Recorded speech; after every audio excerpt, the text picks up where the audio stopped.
अगर आप पाकिस्तानी हैं और पाकिस्तान में रहते हैं तो महज एक छोटे से मुआहदे से आप बच्चा गोद ले सकते हैं।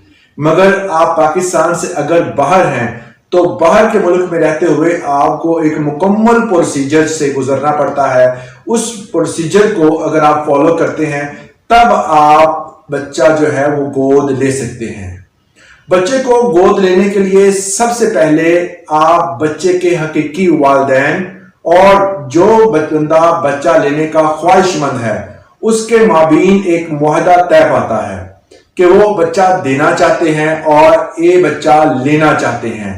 और ख्याल रहे कि जो बच्चा ले रहे हैं, जो जोड़ा बच्चा ले रहा है, जो शादीशुदा जोड़ा बच्चा ले रहा है, उनकी शादी को तकरीबन कम से कम 3 साल हो चुके हों। इससे कम अरसे में अगर कोई बच्चा बच्चे का ख्वाहिशमंद है, गोद